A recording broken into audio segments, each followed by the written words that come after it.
what kind of vision do you have for Japan dev? Where do you see Japan dev X year down the line? And like, do you have some kind of exit strategy for Japan dev?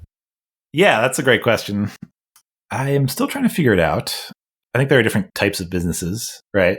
There are the venture-backed, go big or go home businesses. Those are the kind of the sexy ones that you'll see in TechCrunch and everywhere, right? Where you have people investing in you. They're saying, we want you to get 100x, grow 100x basically, and get this massive return. And I've definitely accepted the fact that Japan dev is not that, right? And I'm not going to try to get any kind of investment for it or make it this massive company, right? In order to do that, I'd have to completely pivot because the size of the market and everything is just not it's growing. It's not small. It's good. You can have a healthy business, but it's not going to be this crazy hyper growth company, right? So that's kind of off the table.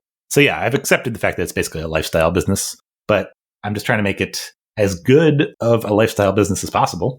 And of course, continue to grow and continue to make it a better experience for users and everything. I'm constantly trying to think of ways to do that. Needless to say, I'm not trying to be the next Zuckerberg, you know what I'm saying? I just want it to be a nice little business that kind of supports my lifestyle, gives me freedom to kind of do what I want. That's really my ultimate goal, is just to be able to do what I want. And that includes things like trying to automate stuff, just that the time that I personally need to spend on it is lower. Obviously without, I don't want to decrease the quality of the service. So thinking about how can I delegate to other people to kind of at least maintain or kind of grow at a reasonable amount. And when the market expands, for example, if Japan opens up the borders again, and there's a flow of new people, it's how do we capture that and make sure that we grow with the market, of course, as I believe that will continue to grow. So yeah, that's kind of where I'm at. I want it to keep growing.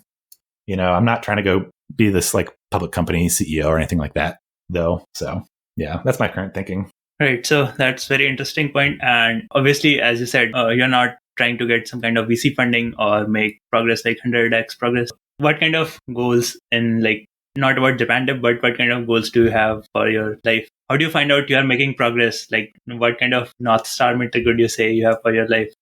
I think just the level of freedom that I have is really what I kind of look at as my personal North Star. It's if I want to go do something, can I just go do it? If I want to buy something, can I buy it?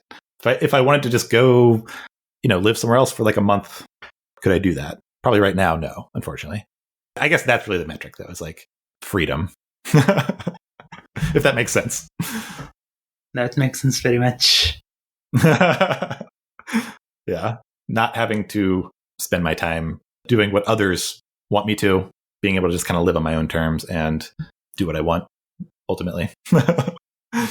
So you mentioned that you value freedom a lot. Are you American by any chance? Sorry. I am.